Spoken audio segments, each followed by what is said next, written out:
Sit up extra high. Sit up extra. We might have to sit up the camera's a little higher. Extra high. Should we stack books underneath our chairs? No, we don't need to. We don't need to do that.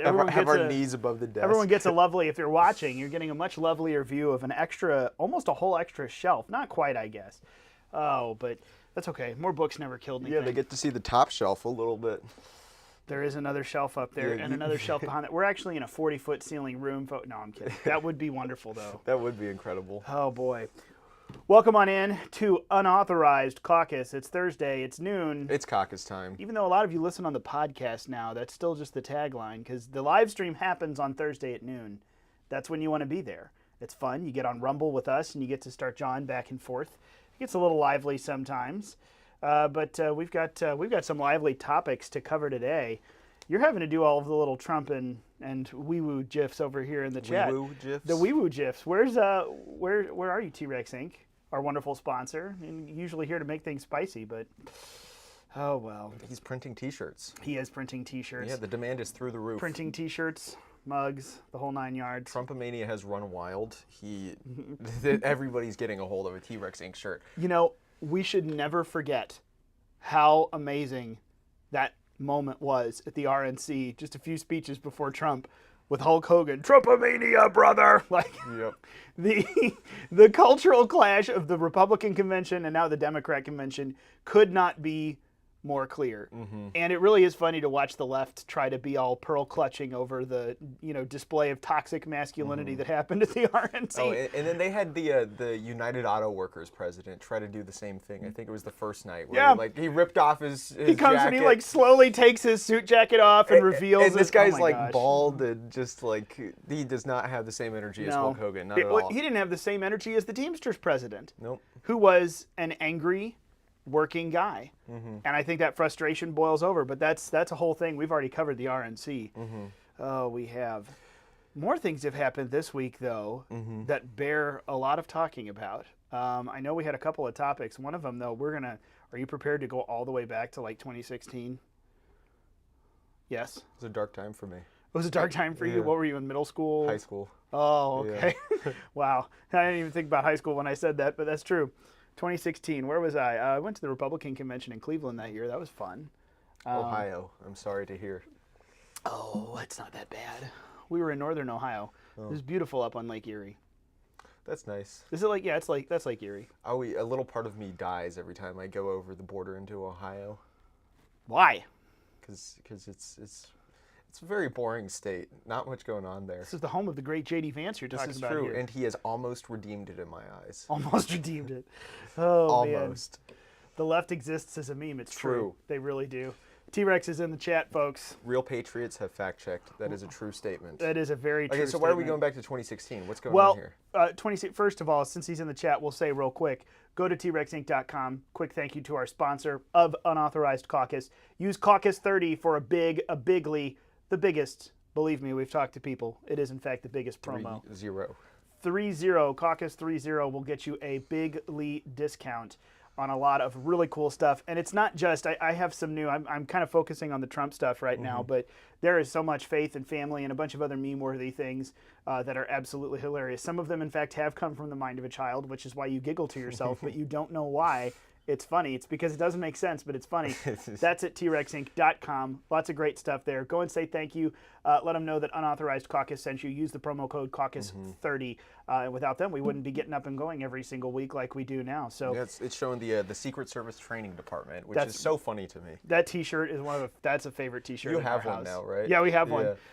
We wear it around a lot, and the funny thing is, out in public, you'll constantly see as people will look and see the cow on the roof. There's that moment of what? And then all of a sudden, either they understand and you get the sly, I know what that is, or people just continue to look at you like, what are you talking about? It's where you don't know. Yep. Not based enough. And I've got the Trump kind of Miami Vice type Trump 2024 tank top, right in the gym.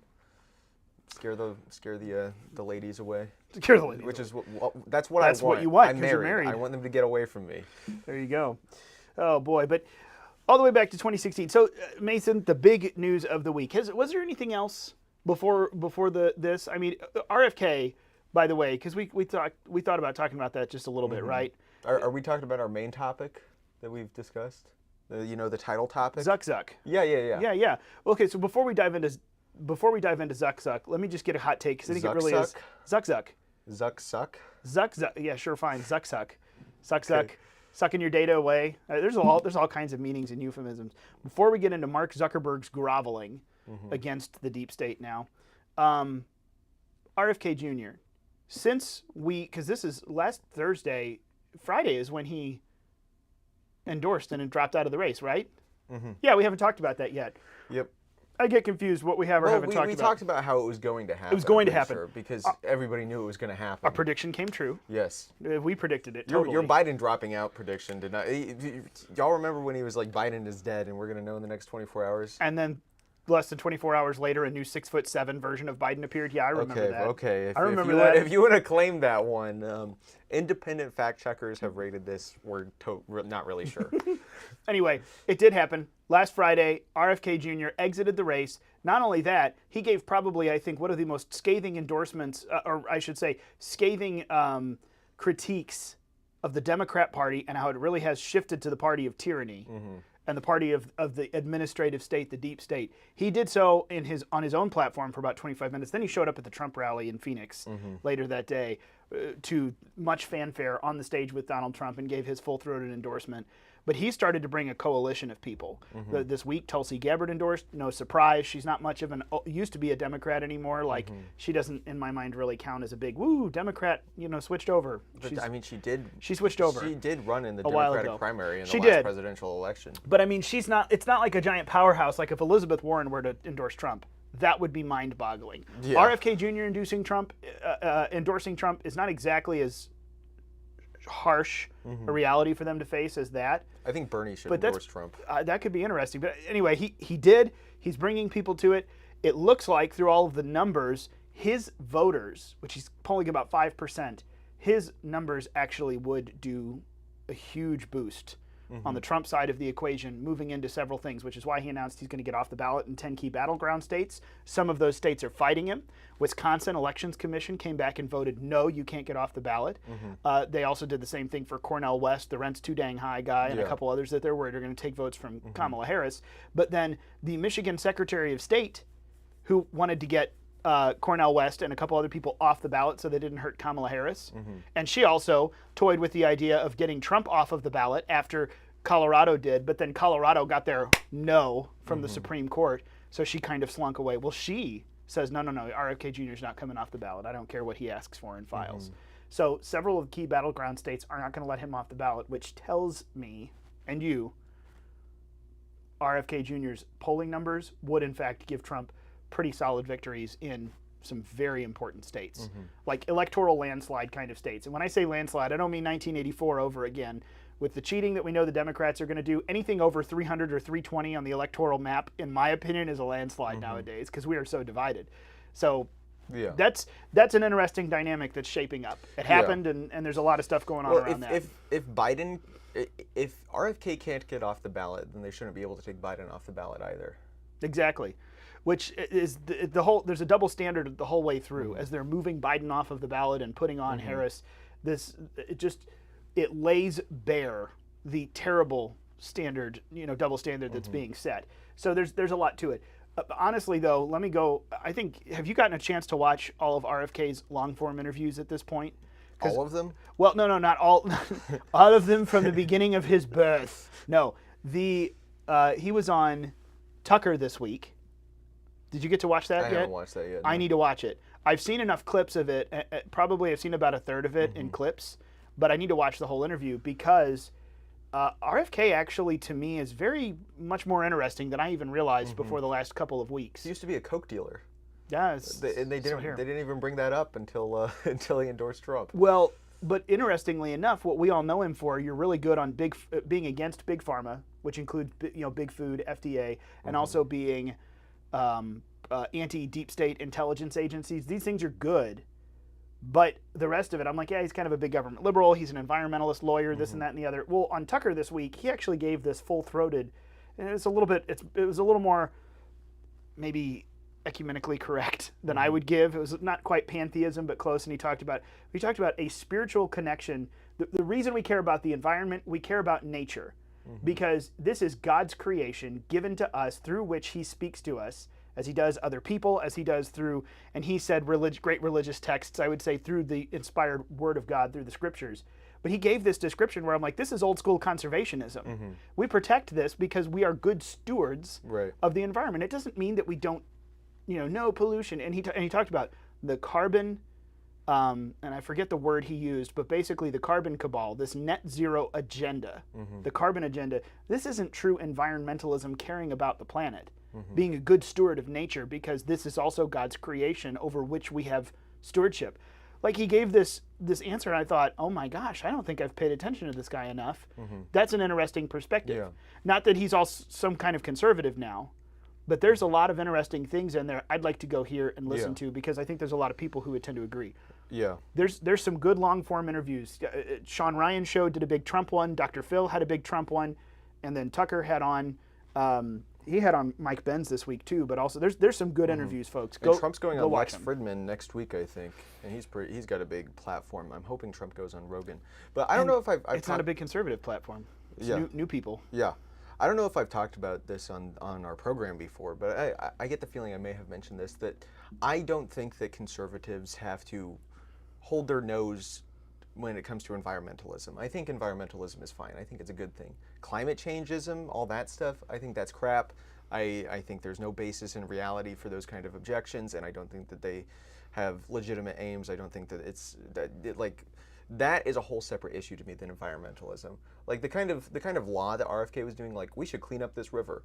We should like stop this company from polluting this river. It's like, okay, like if like the law can allow you to do that, or if it's like hurting people, then it's like, okay, do that. I think nature is a good thing. I think it's God's creation, and I think it's fine for us to take care of it. But I don't think that should come at the expense of like like, I don't believe in paying more taxes just because it's hot.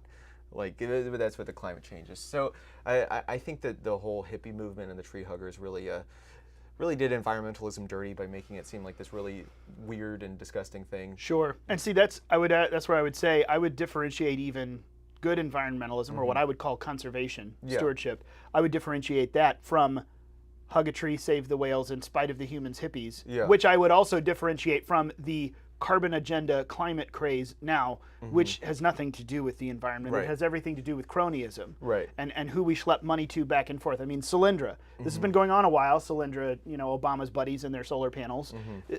That's business. That is tyranny flowing money this direction and that direction through special favors in government. It has nothing to do with the crazy hug-a-tree hippies, which also is different than the good old Teddy Roosevelt conservation in nature. So there's different layers to this. Commenters are saying Teddy Roosevelt, the national park system, which like allows us to keep beauty in our country. And state parks are like they're awesome. They're great places to see both history. I mean, we saw the state park in New Jersey just the other week. And beautiful area, and had a lot of history there, but also just really beautiful parts of nature that are awesome. And I think it's good to conserve those. We should have a whole conversation, because that's the thing. I think we all agree, but then there's also giant land grabs out west where so much land is owned by the government. You got to figure out parameters for it, but you're on the right path. This is a good, if you like this idea, then leave a comment, and we can do a whole episode on environmentalism and conservationism and climate change and the interplay between all of these different things. National parks and BLM, the other big bad BLM, the Bureau of Land Management. If you're a rancher, that BLM is a whole different animal, and it's not a good one either. Right, I remember when people were posting like BLM owns like 10% of the land of the U.S. What?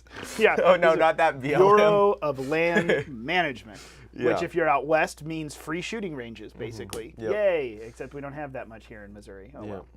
So that has opened up a whole interesting set of conversations. Go and watch some of it, because I think as we have this shifting and moving inside, well, what is the right wing? Who does it encompass? I think that's a really interesting part of the conversation, because RFK may not represent necessarily a huge percentage of the population, vote, but I think he does represent a larger population of a lot of people out there who kind of exist in this middle. They're not really conservative, but they're also not diehard leftists in any way, shape, or form. And there may be a lot of people that we could speak to more effectively by listening to someone like an RFK and kind of learning how to maybe get them to understand we agree with you. Our side is the side for you, even if we don't totally agree. Yeah. This side is the side where we preserve that freedom to discuss it. So. Yeah. So do we want to talk about Zuckerberg, Facebook? Yeah, we can. I see one question here. Thoughts on Trump's plan to... Yeah, to build freedom cities, using government land to build freedom cities. I'm going to have to look into that. Yeah, I haven't looked into it a ton either. I mean, I've seen the headline. I think that cities are very much so a spontaneous order type of thing. Like, I'm just skeptical of the ability of the federal government to centrally plan a city. Let me give my answer. That doesn't matter. Because we're moving to Mars, all of us. We're colonizing. Elon says so. I'm on the Mars train. Yeah. City is on Mars. Something like that. No, I'm kidding. I don't know. We'll have to look into it, but that's an interesting topic. That right there could play into that discussion. What about all this federal land? Interesting. Yeah. Let's make the shift though, because we're gonna plant here for a while. Yeah. So Mark Zuckerberg, Brazilian Jiu-Jitsu champion. Yes. I mean, I think that has something to do with his shift. He started getting physically fit and doing more like physical combat, and all of a sudden he changes his whole political stand. Yeah. Well, not even that. Just like his kind of a disposition towards transhumanism and like human nature entirely, because there was a. He looks totally different now than he did a few years ago. You know, his congressional hearings, he looked like a lizard creature, and he had his Julius Caesar haircut. He looked very strange. Now he's grown out his frizzy hair a little bit. He's wearing his gold chains. There's color to his skin now. He doesn't look like a piece of paper. You know, he looks healthier. And he said in an interview that he came to the realization that I think is correct, that there's more to the human being than just the brain, like just the thoughts going on in here. Like it's all, you know, you got your mind, you got your brain, and then you have your consciousness. And I think those might be three distinct things that are all interrelated, but they're three different things.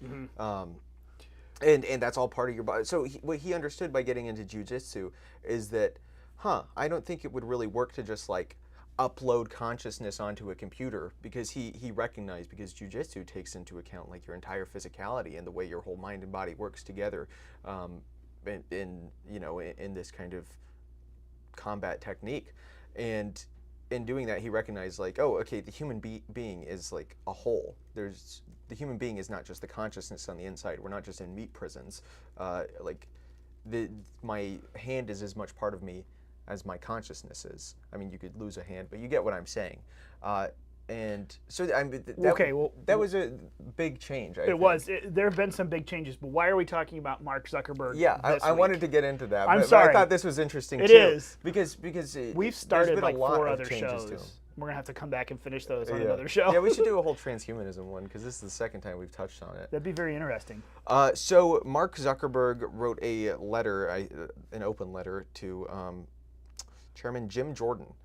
House Judiciary. Yep. Which was this in response to a subpoena or a request? I'm not sure. This is an ongoing set of issues that Jim Jordan, House Judiciary Chairman, and also James Comer, House Oversight Chairman, both have been wielding some pretty big sticks demanding information. The Judiciary Chairman, they have been specifically looking at a lot of big tech things when it comes to government-induced, throttled censorship, reaching out and using the thumb of government to push down on private companies about censorship on a host of topics. You talk about COVID-19, you want to talk about election results information in 2020, the Hunter Biden laptop, Burisma stuff, all of it. This is what Jim Jordan's been going after. So this week, Mark Zuckerberg writes an open letter to Jim Jordan that hits the internet, Monday the 26th, I think. And it pretty much, it lays the entire things out. I mean, obviously it says, I appreciate the committee's interest in content moderation, so it's at a request. But it pretty much indicts. He makes some big admissions. He makes some big admissions, and you have to wonder why. Yeah, well, and we'll get to the why, but we should talk about the what first. So there's a paragraph where he talks about how the Biden administration, senior officials, quote, in the Biden administration came to Meta, or Facebook, and said, okay, we want you to censor COVID-19 misinformation, to quote Zuckerberg, including humor and satire, unquote. And, saying that the government came in and was saying like, okay, you need to control this narrative. And he finishes his paragraph at the end. He says, like I said to our teams at the time, I feel strongly that we should not compromise our content standards due to pressure from any administration in either direction, and we're ready to push back if something like this happens again. Which, this whole letter reads very contrite. Right. There's a lot of, he lays the blame. I mean, here, senior officials from the Biden administration, including the White House, repeatedly pressured our teams for months to censor certain COVID-19 content. Ultimately, it was our decision, and we own our decisions. And he basically says, I believe the government pressure was wrong, and I regret that we were not more outspoken about it. I also think we made some choices that, with the benefit of hindsight and new information, we wouldn't make today. They're saying everything except we were wrong, I'm sorry. But it really is pretty far down that road. Well, he is saying we're wrong. Yeah, he is. Without saying the specific words, we're wrong. We were wrong. I'm sorry. He pretty much says we shouldn't have demoted in the next paragraph where he says that the FBI was like, there's going to be Russian disinformation about the Biden family and Burisma, the Biden laptop story. Like the FBI went to Facebook before that and was like, this disinformation is coming from Russia. You have to suppress it. So they were geared up to suppress it before it even hit the news. And he says it's since been made clear that the reporting was not Russian disinformation, and in retrospect, we shouldn't have demoted the story. So he's admitting that they were wrong. He's saying we shouldn't have. But, I mean, basically here. And he says he doesn't want this to happen again. And I think there was one other big admission. The Biden laptop story thing. Really, what it is, Mark Zuckerberg is saying the government pressured us on COVID-19 misinformation stories and on the Biden laptop / Hunter Biden Burisma story, and we caved, and we shouldn't have. But he's naming names. Now, part of it is, woo, good for you, big man, blaming the Biden administration that's literally not going to be in office after January. Right. However, Kamala Harris is a part of this administration. And also, I think that most people don't think that this has necessarily just all of the fingerprints back to Joe Biden himself. Yeah. So even though it's partly coming out against a lame duck president and blaming him for stuff, I think most thinking people know it's not just him. Right. It's the apparatus around him. Yeah. And he kind of talks about that. Yeah. So Zuckerberg's saying he's not going to play ball like this anymore. Right. Explicitly. Looking at light of the other changes he's made around his life, his health, like he talked about the pro-Trump, or he talked very pro-Trump sounding after the assassination attempt. Quote, like it was like the most badass thing I've ever seen or something like that. Yeah, it was, there's a shift going on. I don't trust Mark Zuckerberg as far as I can throw him. He might still be a lizard. Now is not as far. I don't think I could throw him. He'd probably put me on the ground in a heartbeat because of jiu-jitsu. But I don't trust him as far as I could throw him. But this is all very interesting. And even if it's out of self-preservation, I mean, that's really, it boils down to three things. Either he's being honorable in this situation, or he's just done with the Democrat Party and the apparatus, or he's getting ahead of a whistleblower, and some of this was about to come out, and they've got damage control. Whatever it is, something is rumbling, and this is big movement that I would have never expected. Yeah.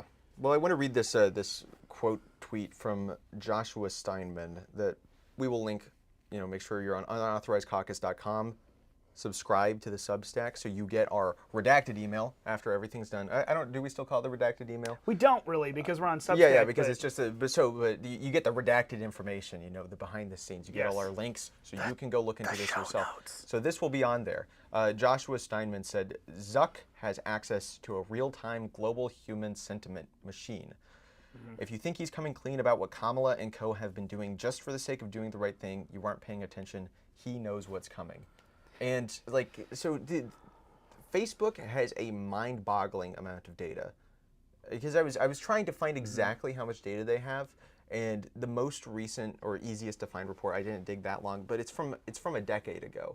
And they had upgraded their data warehouses to 300 petabytes. And okay, so 1 petabyte is 1,000 terabytes. Your average computer has 1 or maybe half a terabyte, maybe more if you're working with a lot of video content or video games or something like that. Just to imagine the scale of that amount of information, I got the exact number. And after petabytes is exabytes, and it just keeps going. There's stuff that you don't even know about, which tells you how dangerous the NSA is. A single petabyte is like the equivalent of if you filled up 500 billion pages with text. So that's okay, and this is what they upgraded 300 of those a decade ago. Like this is from 2014. So like I don't know if they've published more recent information, but that is a huge amount of data. And like obviously they don't have people like combing through. They have very complex state-of-the-art algorithms because they're the biggest social media platform on earth. And they have a profit incentive to do so because collecting that data and selling it is great for advertisers. It's great for advertisers. It is, and that's the thing. They know you better than almost you know yourself. They know your habits, and that's the power that they have to sell. There's the big data story of the woman who started getting ads for like pregnancy tests before she even knew she was pregnant, and she found like because the big data and the algorithms had figured it out before she did. That might be apocryphal, but I think similar enough stuff has happened enough times, so it's just like this guy on X, Joshua Steinman, says it's a real-time global human sentiment machine. Like he can see the sentiment of what'd you say? How many active users are there? That's what I was about to say. So Facebook alone, and let's remember, Meta, the parent company, now has Facebook. There's also Instagram. There's also WhatsApp, which is a massive world over digital messaging platform. You want to text your friends internationally, use WhatsApp, or fill in the blank, several others. Meta owns this empire. Facebook, just the one part, the biggest part, but the one part, Facebook has 3 billion active users. That's not the total number of Facebook accounts. The total number of active daily users or active weekly users, I forget the time frame, but still, active users, 3 billion. A third, literally more than a third of the world's population. Yeah. People in existence have an active Facebook account. That's mind-numbingly big. So no wonder they have petabytes and exabytes and maybe zettabytes and even, what comes after zettabytes? Yottabytes. Yottabytes. Y-O-T-T-A. I would anyway. not want to get bit by Yoda. I went His nerdy. Teeth are kind of oh my gosh. Thanks, Dad.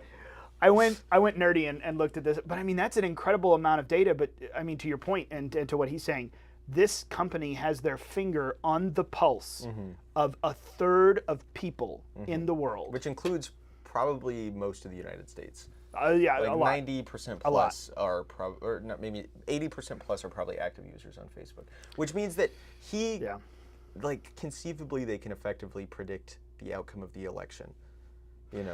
I mean, I hate to go Minority Report level conspiracy, but if they know what everyone's talking about, looking at, I mean, they literally know what you're lingering on. Minority Report is real. It's just technology. Correct. Yeah. But it really is. We're at that level.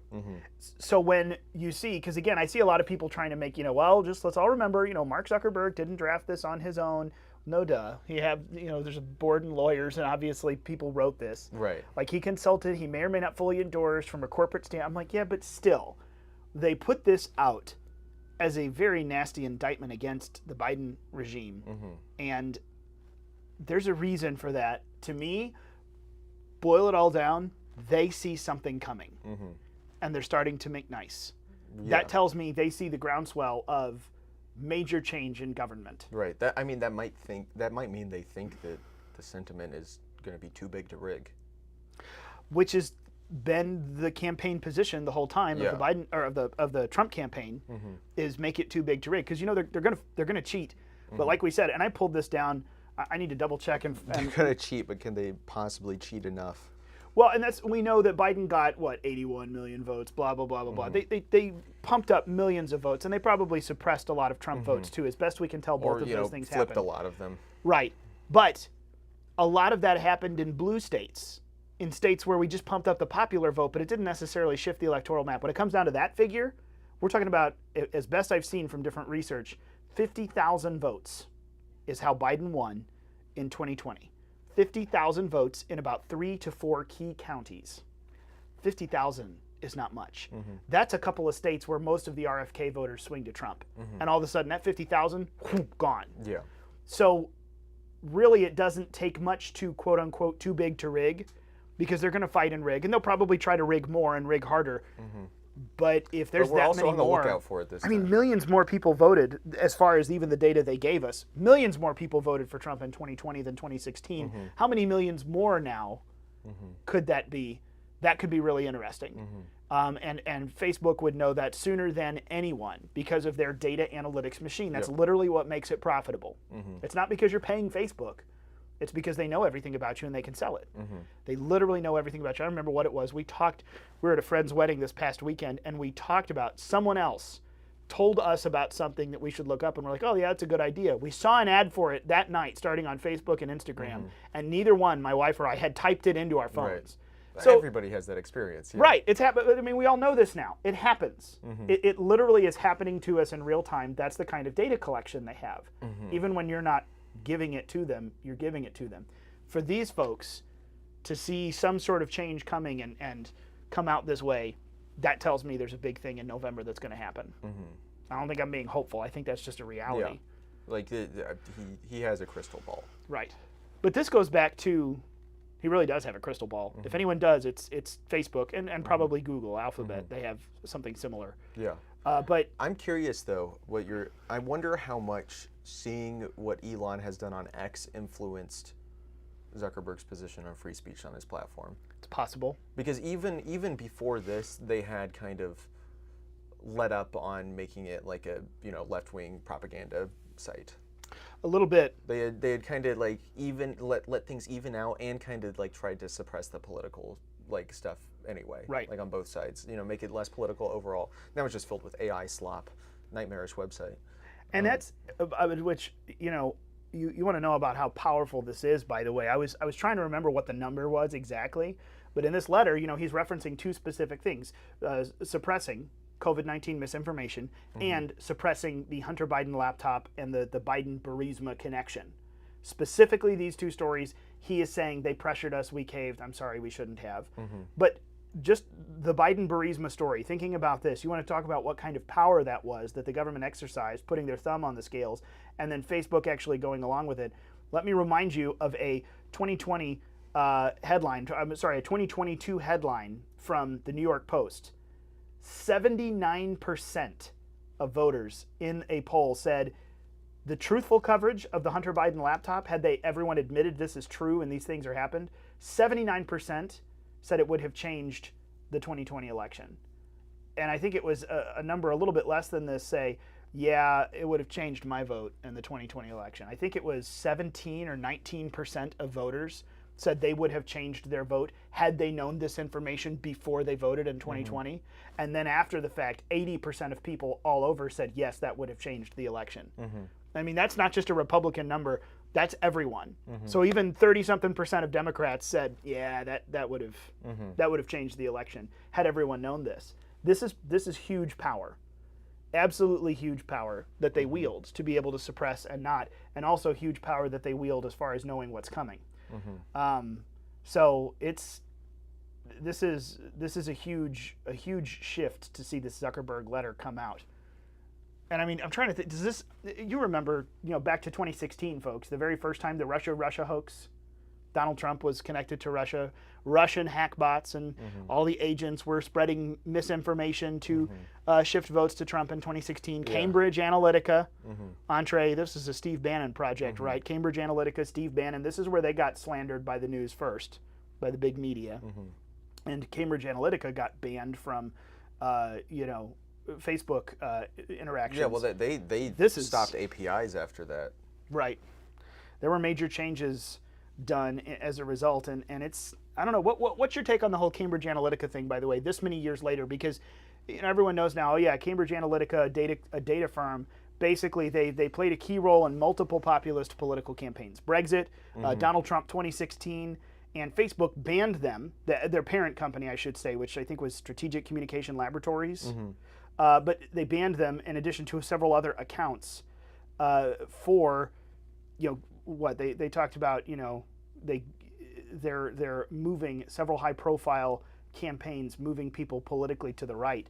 Why did they ban them to begin with? Was it just that they claimed the Russia connection? No, I think the reason they did it is that I think they misrepresented what they were doing. Okay, I'm trying to remember the specifics of why they got. Yeah, what I'm banned. pretty sure is that they were,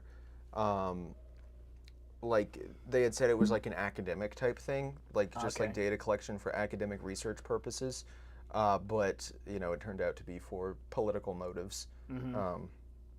And maybe if it had been for non like elitist political motives, Facebook would not have banned them. But that's neither here nor there, and it was a long time ago. So it's that's just guessing at this point. But yeah, like my take on it is like I do whatever it takes to get out the vote and like get people on your side. But maybe if you hadn't have lied to them, it wouldn't have turned into a scandal.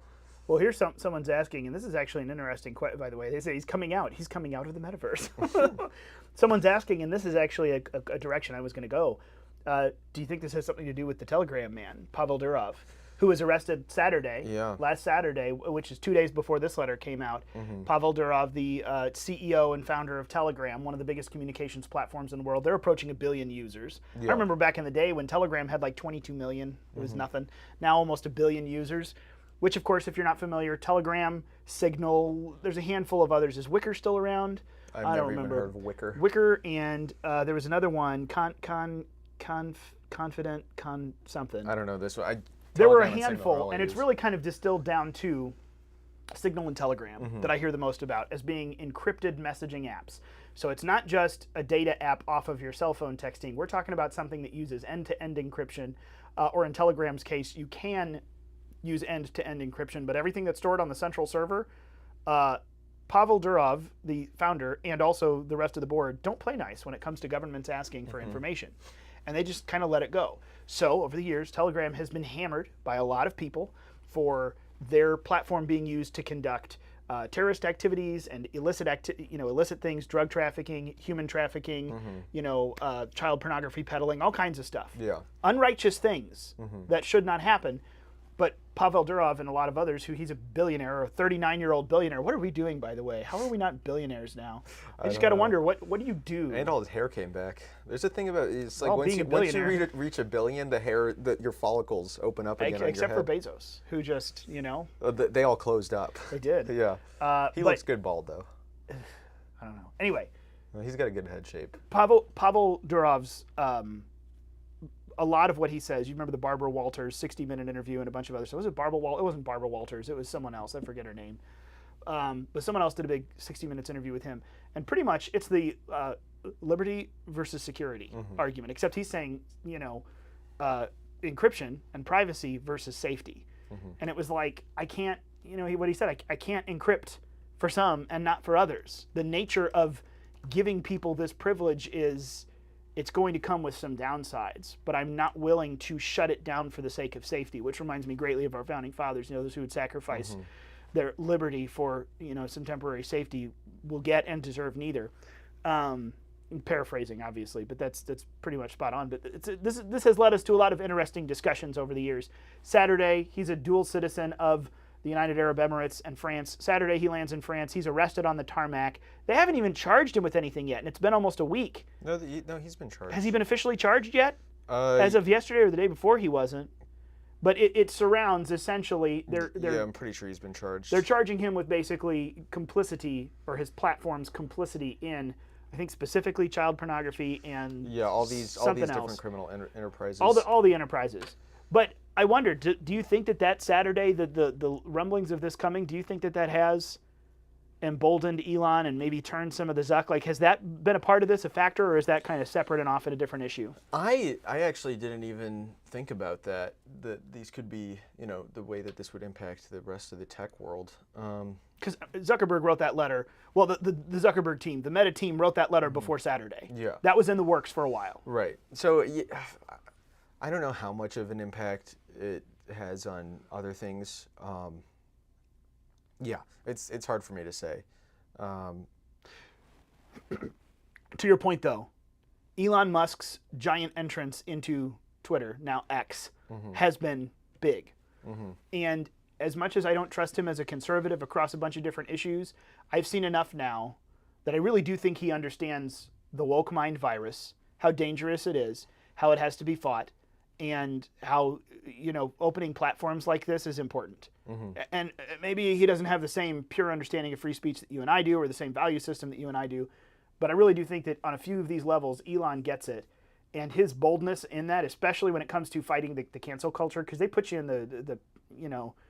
they generally have always, the machine, the system, the regime, the deep state, the whatever, they've put people in the pain box and made them bend the knee.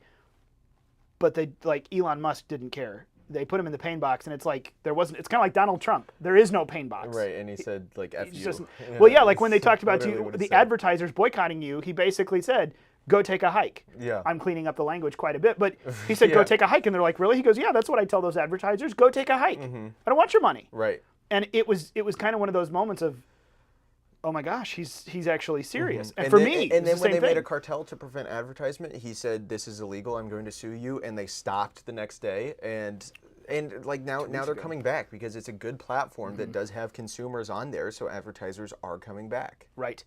And what's really interesting to me is this isn't just Elon Musk, Pavel Durov, he's not involved in the Trump world, but Elon Musk, Mark Zuckerberg, the entire world the entire technological world, this hyper-tech world, is really kind of realigning and shifting. When you see a bunch of tech CEOs shifting toward Trump, when you see Nicole Shanahan, Kennedy's very liberal, progressive even, very progressive VP candidate during their independent run, Nicole Shanahan got really cozy to the idea of supporting Trump. She is a high-powered lawyer in Silicon Valley.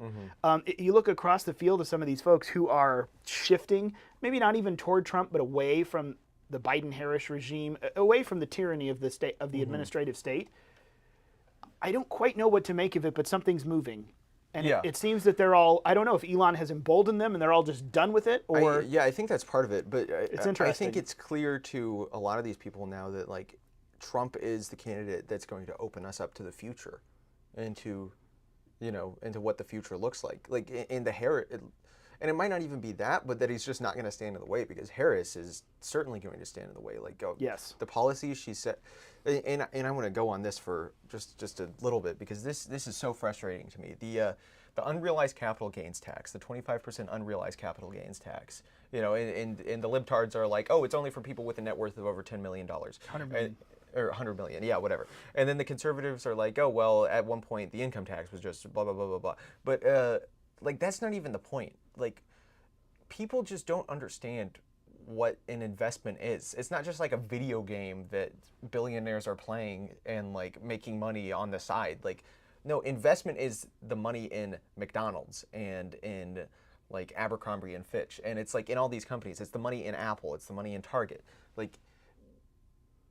And so if you're going to say, we're going to dampen your ability to do that by taking 25% of your unrealized capital gains, that harms investment, which harms the entire economy, which makes the prices of every single good and service go up. Energy costs, grocery costs, all of it, your rent, everything will go up. So this isn't just like these people are so... People just don't understand economics at all, which I think is like the greatest argument against democracy, that it's like, really, we're going to let people vote on this? Like, these people have no clue what they're talking about. Well, this is the greatest argument against centralized education for me, because it's made everyone dumber. Yeah. It has, I mean, really, we've put people inside a system where we teach them all the answers we want them to know and not how to go anywhere else. Right. Which has thus limited us to just replicating what the people with their hand out, oh, do this, yes, like the sheep. We've created sheep, not people. And they're not even teaching economics, and even if they do, they're teaching bad economics. I only had one semester of economics in high school. Only one semester. Like, that is not enough, especially when we're going to be voting on two wildly different economic policies. Like, people are just going to go with whatever feels better. Oh yeah, free money for me, woohoo, It's ridiculous. It's ridiculous that people are allowed to vote on this. Let me. This is a side question. I want to get into a bunch of other stuff. I want to ask you, when you got your first full-time job, how old you were? Almost full-time job. When I got my first full-time job? If it's an embarrassing answer, you don't have to give it live. Like, you mean like here, or like an internship? Like pay. I get paid I pay taxes, and I do this most of the week. When did you start that? After I graduated. College? Yeah. Okay. I started that at 15 and a half. That's gone, though. I'm the exception. Like I'm not. This isn't Bash Yeah. Mason moment, but I mean like that's gone. Yeah, I'm just confused what your point is. Well, no, I'm just wondering I because had a job in high school, but most of my time I was in high school. Right. See, that's the thing though, because I was homeschooled. Most of my time was an economic lesson because I worked 35 plus hours a week for a grocery store. So I started making money. I started paying taxes. If I wanted anything, I had to pay, car insurance, cell phone bill, and of course, I had nice parents. You had to learn how to save. Helped me. Yeah, but like I had nice parents who helped me with these things and taught me before then. But also, I got the opportunity to experience economically what does and doesn't work. I didn't just have things handed to me. And I had to get into the real world before I even finished high school. Most people don't do that anymore. Most kids don't do that anymore. And I think that, I mean, yes, economics as a class is important, but that alone, learning quickly, I mean, it's that, your first paycheck. What? Where did that go? Welcome, son, to taxes. Like, that's how that realization is really, it's a joke now, but it's gone for a lot of people. But anyway. But people don't realize how interconnected everything is. Like $4.25 minimum wage. Someone's showing their age in the chat. The minimum wage was $7 when I was a kid. Yeah, I mean, people don't realize that everything is interconnected. Like all of it. Nothing in the economy exists in a vacuum. Everything affects everything else. It might be very little, but a lot of the time it's not. So here's a question, by the way, pulling us back to the tech side. Someone's asking, full-on conspiracies. KB3262 is killing it today, by the way. Didn't the would-be assassin utilize one of these? I'm assuming we mean encrypted apps. Do you think the would-be assassin and his encrypted apps and bank accounts, was he using Telegram? I'm not sure. That's a good question. But now, a month later, the Telegram CEO is finally jailed. I don't know. That's a very interesting connection. Maybe that's not where you were going, but that's where I'm taking it. KB3262 says Hillsdale economics class should go viral. It should. Oh, you Hillsdale That's where I studied economics, at Hillsdale, and it's great professors. That's true, though. The best professors. And they have a bunch of classes. If you're a student looking for, or if you have students, or if you know people with students looking for, I mean, a lot of their classes, Constitution, History, Bible, economics, a lot of these things are free, right? Yeah. You have to register, but there's a ton of free stuff online. I online. mean, a ton of free stuff online. Plus, they're starting charter schools, right?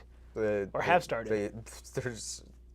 They have a lot of them. A lot of them now? Yeah. Okay. So I don't do charter schools. I'm a homeschool person. I don't know these things. But and they have, homeschool and private school curriculums everywhere. Gonna have to look that up. Yeah. Granted, my kid's not I exactly don't know at if they this have level homeschool yet, but curriculums, but they have a lot of private school curriculums. fake promises. You just fake promised me. You could just take just take the private school curriculum and teach it to your kids. Well, I don't know if that's where you were going, KB, but that's actually a really interesting point to think about. The timing, finally, of Telegram's CEO getting arrested after they've complained about him for years, and they finally arrest him, and it's a month after someone has so-called encrypted apps and messaging, and obviously had visitors who are familiar with the FBI building. We know that from geolocation data, that someone was visiting this kid at his house, and also that same number visited the FBI building. Wasn't that it? There's a lot. There's so much. There's just so much. Yeah, KB's a homeschool mom. That figures. Oh, I know who KB is. Never mind. I know you. We like you. You're smart, but you're on fire today, specifically. They do have a homeschool curriculum. Good, fine. They have a whole it's not false homeschool initiative. Initiative. Yep. Well, this again, I think that there's a lot to this. When you look at the ramifications, it's not just an aha. You censored us in 2019 for saying that ivermectin is something we should look at. It's not just an aha moment or realizing, see, we told you it would have changed the 2020 election, which it probably would have. It would have been too big to rig then. I don't know we don't know what they can rig though, so hopefully there is a limit to it, because they were pretty brazen in 2020. We'll see what happens this year, which is why we have to fight, which is why Pennsylvania, I was looking at some interesting stuff from Pennsylvania, numbers of registration. Democrats are down in the number of requests for mail-in ballots. You have to request a mail-in ballot, it comes to you, and then you have to turn it in. Democrats are down, Republicans are way down, but Democrats are down numbers that they don't win on in Pennsylvania like they did in 2020. So Republicans are trying to pick up the slack of getting every single one of those ballots harvested. Welcome to, you hire operatives, they go around, hi, we know you requested a mail-in ballot, did you fill that out? Can I turn it in for you? You go and seal it and everything. Like, this is one of those, I don't like the rules, but if that's the rules, play the rules, beat them. You want to change the rules? You have to beat them and get in. So Republicans are just full bore. This is what they're doing. And Pennsylvania is the big battleground state right now. I think I think Pennsylvania is pretty key. If we win Pennsylvania, we win. And I say we, the Trump campaign. But if we lose Pennsylvania, it gets really dicey. You can still win, but the path to victory is a lot more narrow. So there's a lot of that wrapped up in this, and we could go back and say, aha, aha, aha. But I think more importantly than any of the past knowledge that this comes up with Zuckerberg's letter is the future knowledge that they have that wasn't in the letter, but is prompting it. Yeah. Because I don't think they're just suddenly altruistic and, oh, well, Joe Biden can't hurt us anymore. So I don't know. I think there's something big coming, and I think they know it, or it could happen. That's it. Yeah. That's all we got. Nothing else? Nothing else. Nothing else we need to hit? It is no longer caucus time. It is no. Well, it's still caucus time. We haven't finished. Oh my goodness. Caucus time is over. Finished. Let me double check the Rumble chat here. Go to Rumble and hit socialism. subscribe. Someone on hit it. Follow. Socialism. Hit like, follow unauthorizedcaucus.com. That's right. Go T-Rex to Inc. Unauthorized T-Rex Caucus. Inc. Caucus 30. Okay. We've just got everything, but you've hit it all. Get all the links. Unauthorizedcaucus.com. Hit share. Sign up. We start the conversation so you can continue it. Okay, I think I covered all our bases. I believe you have. Just in case you didn't hear him say it, unauthorizedcaucus.com. And then, of course, you know our greatest thing that we love, TREXinc.com, Caucus 30. It's up on the screen there again. If you want some more in 24, some of my favorite shirts on there, go on over, TREXinc.com, Caucus 30, get you the discount, walk around and share it. It will be a very fun time when you wear those things out in public, I guarantee it. But that's it. We'll come back next week. We don't know what the topics are, but let us know if you want us to do... Could be transhumanism, could be environmentalism. Well, we got some good topics out of our like we conversation. promised the people post-Eagle Council here, we've got some interviews that we'd like to do. Aaron McIntyre, someone recommended we need to talk to him. I saw him today on Twitter. I was like, I want to talk to him about that. Yeah. So we're going to start sending some messages around. This fall, we're going to get deeper into a few issues as we march toward the election. So transhumanism, if there's anything else you want us to dive into, let us know. We'll pull it back up on the chat or something else, or you can always email us, unauthorizedcaucus@phyllisschlafly.com. You can go message us, find us both on social media, and of course, make sure you're subscribed to the Substack and to the Unauthorized Caucus Rumble channel. And that's it. That's it. Ballot harvesting in church. Ballot harvesting in church. There's a good caucus title. All right, folks. That's it. That's all we've got. We appreciate you, and we will talk to you next Thursday at noon. Caucus time is over. Caucus time is over. Have a good week, everyone.